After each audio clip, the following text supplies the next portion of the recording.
जे सानै फासि जानो गोनां सानै बिथांमोनाबो फासिनिफ्राय उदां जासिगोन। नोंथांनि जुदि लिडार जानानै नों दिनै रन्जन दैमारिनि बाथ्रा बुंगोन, दिनै 56 केडार लिडार्सनि बाथ्रा बुंगोन, बेखौ जों मालाबाबो फोथायनो हाया। माखासे मानसिफ्रा दिनै साइड खोथाखौ बुंबाय थादों, खिन्थु प्रेक्टिकेल महराव फैनो हायाखै। बिथांमोना माखासेफ्रा थाखा फैसाजों पलिटिकेलजों खारफासो दिनै बिथांमोना खामानि मावनायखौ जों नुदों। एनडिएफबिनि न'खरावहाय दिनैहाय नोंथाङा इउनाइटेड फराम अफ एक्स एनडिएफबिनि जाना खौरां लांफैदों, मा बुंनो? नंगौ, नों सोंनायनि जिथु कुइसन बियो जोबोद गोजोनथाव बाथ्रा। जोंहा फंबाय अमल मुसाहारिया आफादाव बिथांनि मुङा एम आवगायमोन। दायो बिथाङा नियानि बा एनआइ केसआवहाय गुवाहाटीनि सेन्ट्रेल जेलावहाय 9 बोसोर बिथाङा दिनै सेन्ट्रेल जेलाव दङमोन। खिन्थु खाफाल मोजां बेनो जों बुंनांगोन, आवगायनि जोनोमगिरि बिफाया आरो बिमाया देहायारि जोबोद उसुबिदा जानायखाय मोनसे कर्टनिफ्राय आपिल खालामनाय नियायनि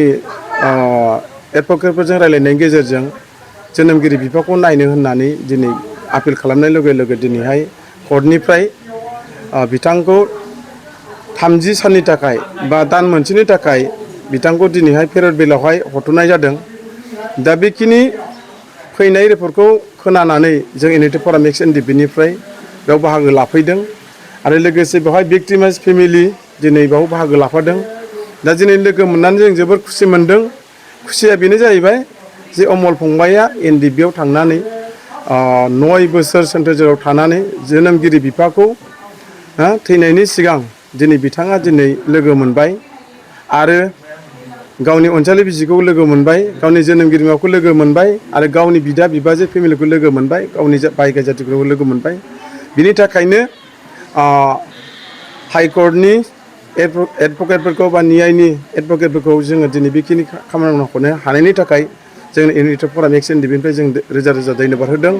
आरो लोगोसे जोंनि क'क्राझार जिल्ला एसपि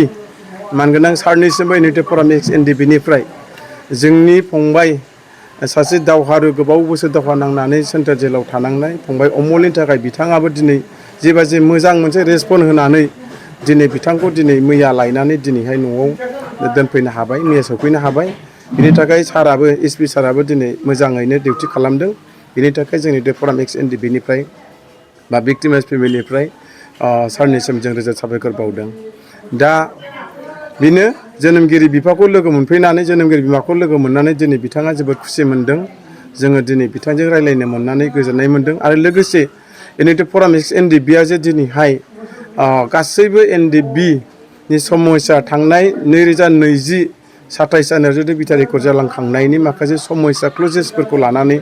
दिनै इउनाइटेड फराम एक्स एनडिएफबिया दानि आसामनि चिफ मिनिस्टार मानगोनां डक्टर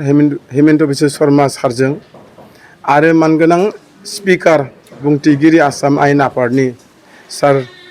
बिश्वजित दैमारि सारजों इउनाइटेड फराम एक्स एनडिएफबिया क्ल'जआव थानानै जोंनि जेसेबांनाखि मोनफुंनांगौ मावफुंनांगौ गोबाव बोसोर जुदि खस्थ' जानांनाय फाउन्डार मानगोनां रन्जन दैमारिनिफ्राय लानानै सिबिआइनि केस जानाय 6 जन आरो नियानि 56 सा केडार्सफोरखौ जेरैखि जायाब्लाबो इउनाइटेड फराम एक्स एनडिएफबिया बे बोसोरनि गेजेरावनो जोङो जेरैखि जाया बख'नो थाखाय जोङो दिनै आवगायबाय थादों, नाजाबाय थादों।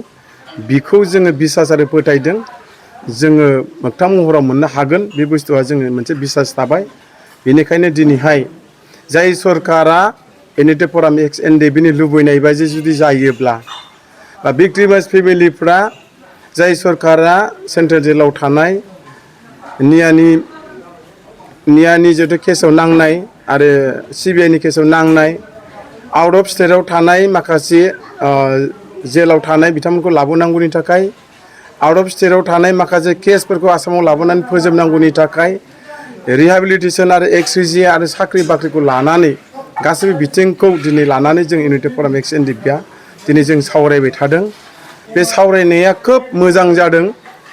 थिग बेबादिनो दिनैहाय नैबे फंबाय अमल मुसाहारिखौ नायफैनायनि गेजेरजों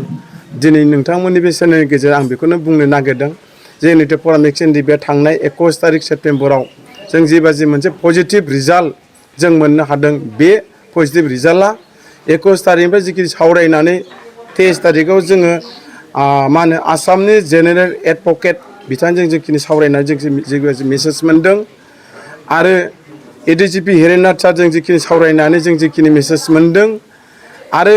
नै मैया सानसे दाख्लैसो एडिसनेल चिफ सेक्रेटारि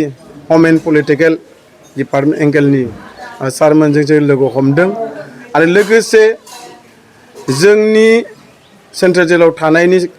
केसखौ थाबैनो फोजोबनो थाखाय पिपिखौ साननै सानथामनि गेजेराव होनानै खामानि मावनो थाखाय दिनै जों जाय मानसिखौ जों फोथायनानै बिसास खालामनानै जों लोगो हमना रायलायबाय थादों बिथाङा साननै सानथामनि गेजेरावनो पिपिखौ दिनै होनानै खामानिखौ थाबैनो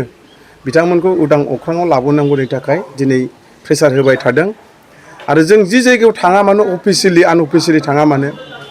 दिनै जोङो मेसेजखौ मोन्दों जे पलिटिकेलि मोनसे प्रेसारा दिनै अलरेडि मोनसे मेसेजआ आवगायबाय ओंखारबाय बेनिफ्राय जों दाख्लैसो आरोबाव न्यायनिनो गुवाहाटि हाइकर्टनिनो एडभकेट NNB ना चौधुरी सारखौ जों लोगो हमदों बे लोगो हमनो थांनायावबो बिथाङा जोंनि खोथाखौ खोनासंदों बेनिफ्राय जों सारनिफ्रायबो जों माखासे खोथा सोंनायावहाय बिथाङा स्पस्ट बाथ्रा बुंदों जे सानै जे XNDBनि केडार्सफ्रा फासि जानो थांगासिनो दङ दा बेखिनि बेलायाव बिथाङा जोंनिसिम रोखा फोरमायदों आरो जोंहा नैबे बिथां मा होनो बिष्णु साराबो दंफायोमोन दिनै बिथांमोननि सिगाङाव स्पस्ट बुंहरदों जोंनि सिगाङाव स्पस्ट बुंदों जे सानै फासि जानो गोनां सानै बिथांमोनहाबो फासिनिफ्राय उदां जासिगोन आरो फासिनिफ्राय गैला बेखिनि खोथाखौ जोंनो होदों दा बे बेलायाव इउनाइटेड फराम XNDBआ भिक्टिमाइज फेमिलिफ्रा एफा मोजां मेसेजखौ मोननानै जों थानो हायाखै जे दिनै आसाम सरकारा मानगोनां हेमन्त बिश्व शर्मा सारा मानगोनां आसाम आयेन आफादनि बुंथिगिरि बिश्वजित दैमारि सारा जोंखौ दैदेनलांनायनि गेजेरजों जों जेबाजे मोनसे मोजां सिनारि फैबाय थादों बेखिनिनि थाखाय इउनाइटेड फराम XNDBआ जों गासैबो भिक्टिमाइज फेमिलिखौ लानानै गासैबो बारग' NDBफोरनिसिम दिनै बुंहरनो लुबैदों जे जोङो खौसे आरो स्ट्रङै थानानै जोंनि गासैबो समस्याखौ समाधान खालामनांगौ जायोब्ला जों गासैबो फ्लेक्सन गैयालासिनो जेसेबांनाखि आफाद NDB बा आफादनि केडार्सफोर दङ नोंथांमोना बयबो सारमोनखौहाय रन्जन दैमानिफ्राय लानानै गासैबो 56 केडारखौ लानानै बख'नांगौनि थाखाय जों बयबो खेबसेनि थाखाय इउनाइटेड फरामाव थानानै खामानि मावनांगोन आरो अब्लासो जोंनि लुबैनाय बायदि जोङो साक्सेस जागोन बेखौ जों नुदों आरो जुदि जों खौसे जाया जों जुदि थाखा फैसानि लबजों जुदि जों खारफागोन गावनि क्रेडिटखौ लानानै जुदि सोरजोंबा हाबफागोन अब्ला नोंथांनि जुदि लिडार जानानै नों दिनै रन्जन दैमारिनि बाथ्रा बुंगोन दिनै 56 केडार लिडार्सनि बाथ्रा बुंगोन बेखौ जों मालाबाबो फोथायनो हाया जे बिथाङा गोसो गोरबोजों मावनो नागिरदों मानो होनोबा बिथांमोना माखासे मानसिफ्रा दिनै साइड खोथाखौ बुंबाय थादों खिन्थु प्रेक्टिकेल महराव फैनो हायाखै बिथांमोना माखासेफ्रा थाखा फैसाजों पलिटिकेलजों खारफासो दिनै बिथांमोना खामानि मावनायखौ जों नुदों गोसो गोरबोजोंल' बिथांमोना गजानो लुबैदों नाथाय बिथांमोना प्रेक्टिकेलाव दिनै गजानायखौ जों लुबैयाखै बेनिखायनो जों दिनै खावलायदों सम दङ गासैबो लिडार आरो केडार्सनिफ्राय लानानै इउनाइटेड फराम XNDB जों खेबसे सावरायनांगौ आरो जों सावरायजानायखौ लुबैदों लास्टनिफ्राय फार्स्टसिम जिखिनि समस्या बेखौ जाहाथे सावरायनायनि गेजेरजों माबा मोनसे जुदि मोजां डिसिसननि गेजेरजों जुदि जों इउनाइट जानानै जुदि खामानि मावनो हायोब्ला 2025नि सिगांनो जोङो जोंनि समस्याखौ जों मावना लानो हागोन जों बेखिनिखौ नुदों दा बेखिनिखौ आं नोंथांमोननि बे चेनेलनि गेजेरजों अमल फंबायखौ नायफैनायनि गेजेरजों आं बेखिनि मेसेजखौ होनाय जाबाय।